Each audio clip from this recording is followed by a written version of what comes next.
To God the glory, to Prime Creator the glory.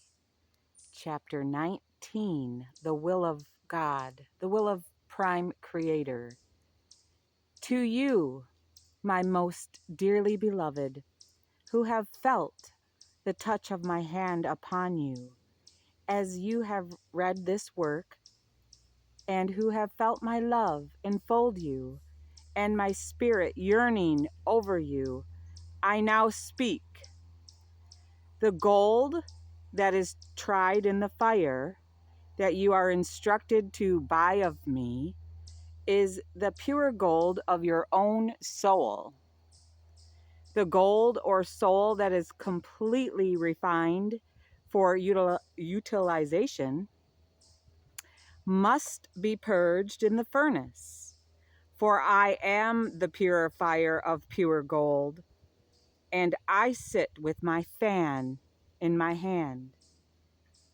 In olden times, when I trod upon the shores of Galilee and lingered with men, in my sojourn upon earth, gold was refined by intense burning. The dross rose to the top and was drained away. The gold was then placed in new cauldrons, and the purifying continued, as occasionally the refiner leaned over the cauldron to gaze into the molten ore. When it was completely purified, the refiner would behold his own face reflected in its golden depths.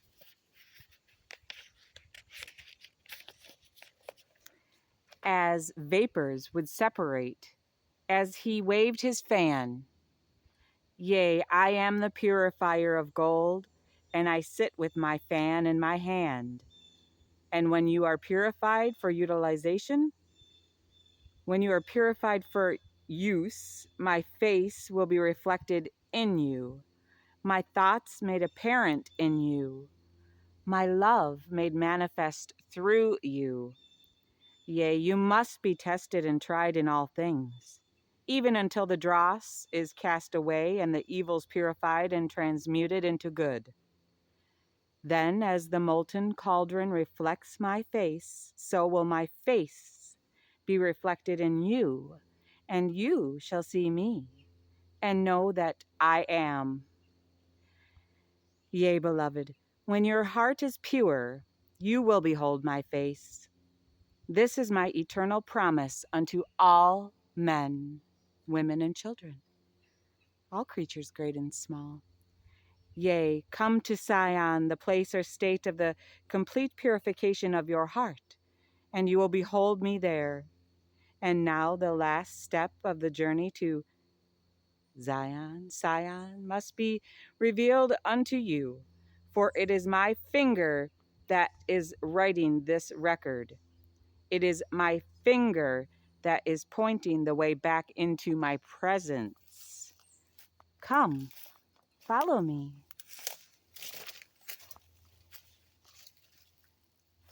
If your sufferings have been great, if your purging has been intense, and at times seemingly unbearable, then lift up your head and rejoice. For know this, my beloved, suffering is only given to teach obedience or to purge out the willfulness within your own heart, to help you overcome the desire for transgression.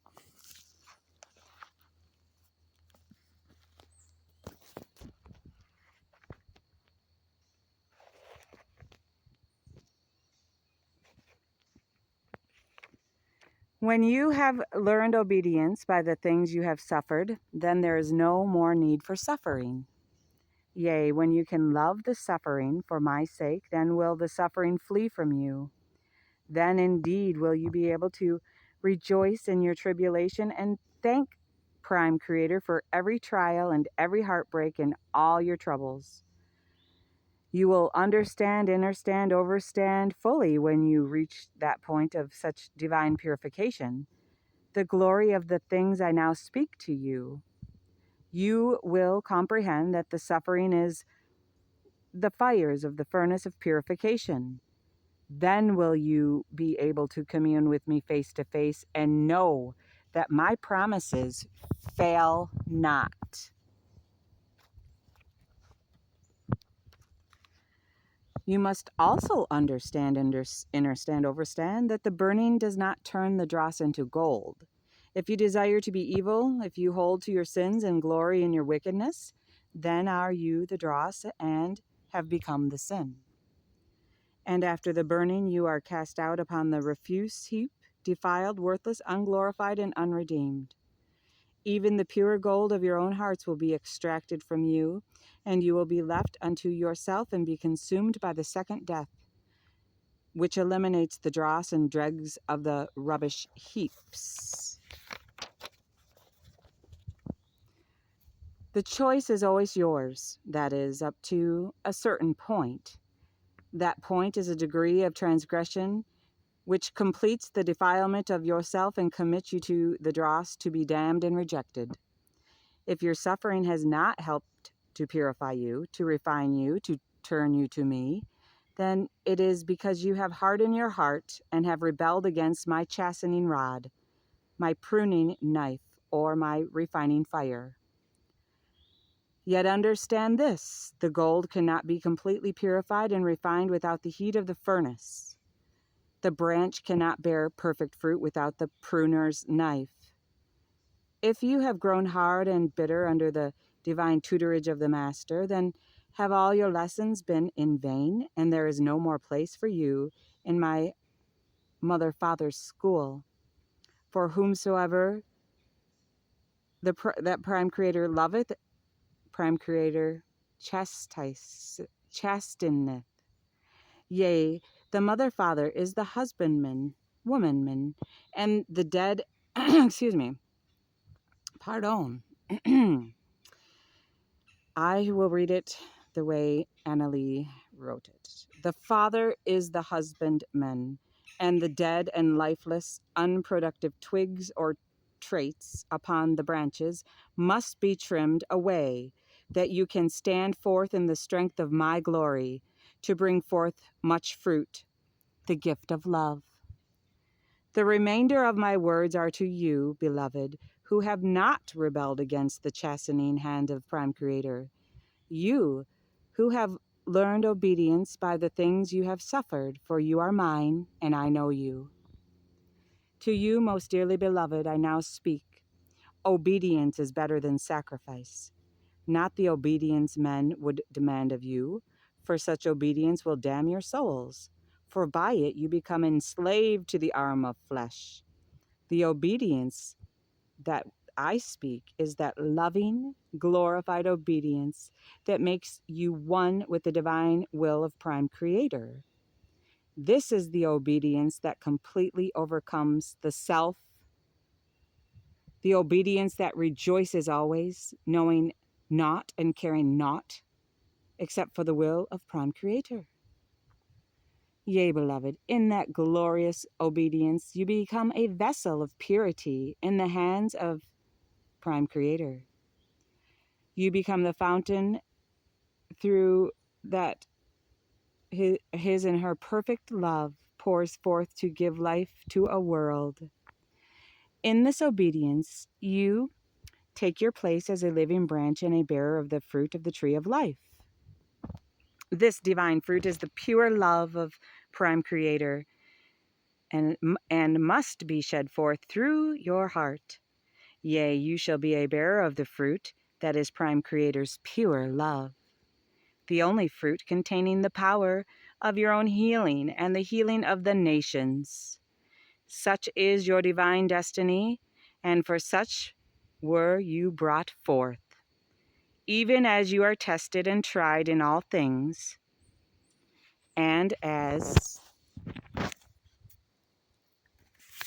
Prime Creator finds you are determined to serve Prime Creator at all hazards, even to the loss of your families, your friends, your positions, your good names, your lives, and your souls, if necessary. Yeah.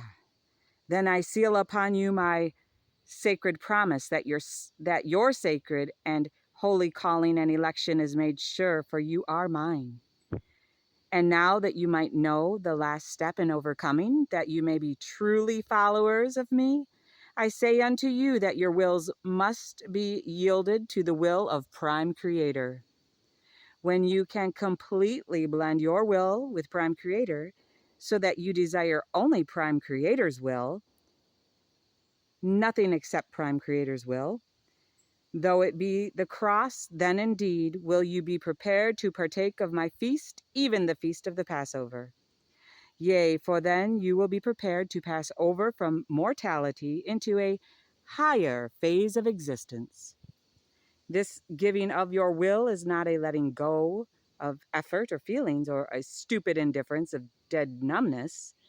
This giving of your will completely to Prime Creator is the point of power, alive and vibrant with glory, though the cross awaits. It is the point of divine majesty. It is the complete surrender of the little mortal self, with all its desires, its personality, its petty yearnings, even to the giving up and complete surrender of all that you possess, your loved ones, when and if they turn against you, or if God, Prime Creator, requires them. Yea, it is the supreme sacrifice of the broken heart. Yea, as you relinquish your broken heart freely to Prime Creator, the surrender becomes a privilege and not a burden because your love for Prime Creator's will. Then are you purified. Then you will find me, and my arms will be opened to you. Know this, beloved. There is no glory in the heartbreak, nor is there any glory in the furnace of tribulation. The glory is produced as the gold is purified and yields its dross, obtaining its eternal status of beauty and perfection. The process of refining holds naught of beauty. The glory is accomplished by your reaction to those things that take place in your life. The broken heart, when it is yielded up and surrendered to Prime Creator, is the offering supreme, the sacrifice divine. As you let go of your self-pity, your suffering and anguish and tears and personal will, relinquishing all to Prime Creator, the great song of unspeakable glory will fill your soul, and you will take upon you my name, even the new name that no tongue can utter. And you shall abide in that name, and its power will enfold you, and you shall be clothed in light, or the raiment of white. Yea, beloved, accept thy cross, rejoice in it. Whatever it is, embrace thy cross and glorify the name of Prime Creator in songs of everlasting praise. Let the worst befall thee that is possible to befall thee, if it is not of thy own doing, and rejoice in it, as though it were the divine will of Prime Creator. Sing forth thy songs of eternal thanksgiving from deep within thy heart. Praise Prime Creator's sacred name, and sorrow shall flee from thee, and pain depart from thy life.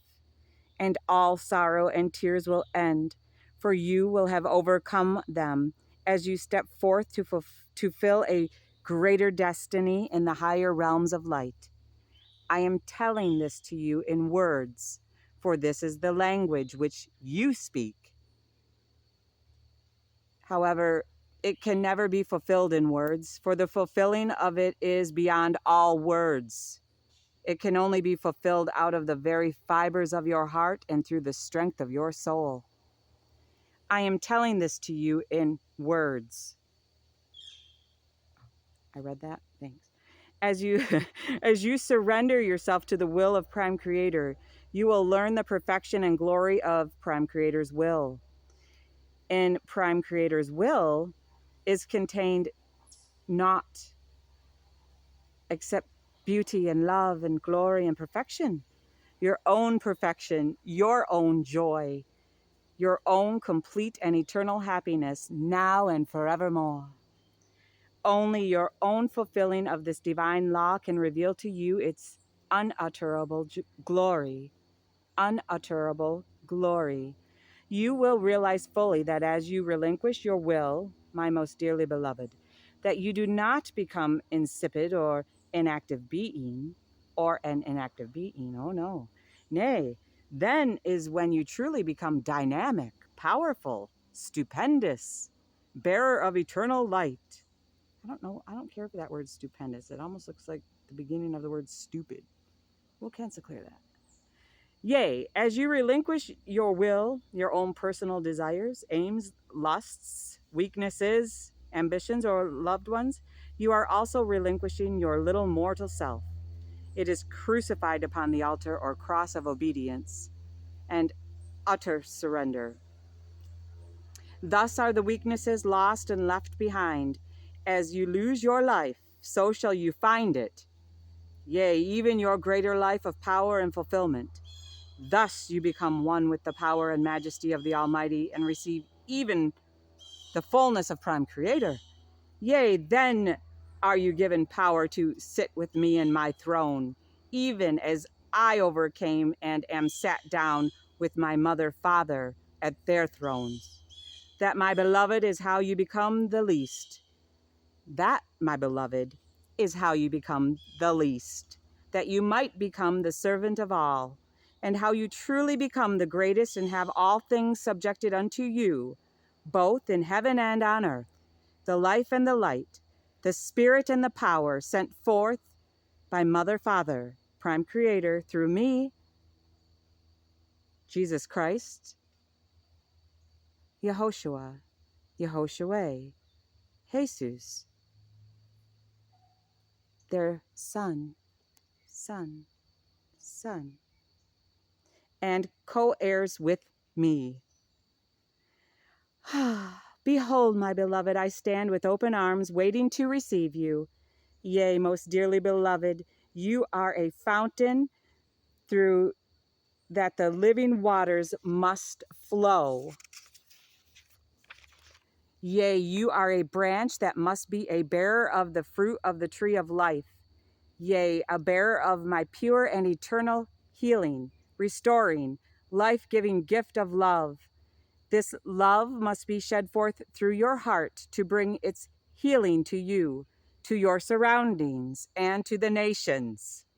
Yea, beloved, for you are mine. When you learn to cast away the darkness and to overcome it, so that no thought or vibration is out of harmony with my divine love, then you will know the meaning of the promise. Ye shall receive a fullness of joy. Then shall you know also that joy is of the saints, and none can put it on except they alone. And Prime Creator shall wipe away all tears from your eyes, and there shall be no more death, neither sorrow nor crying, neither shall there be any more pain, for these former things are passed away. For behold, I make all things new. Yea, I am Alpha and Omega, the beginning and the end. I will give unto him and her that is athirst of the fountain of the waters of life freely. And he and she that overcometh shall inherit all things. And I will be with them, and you all will be with me. It says, I will be his God, and he shall be my son. Okay? That's what it said. But the fearful and the unbelieving and the abominable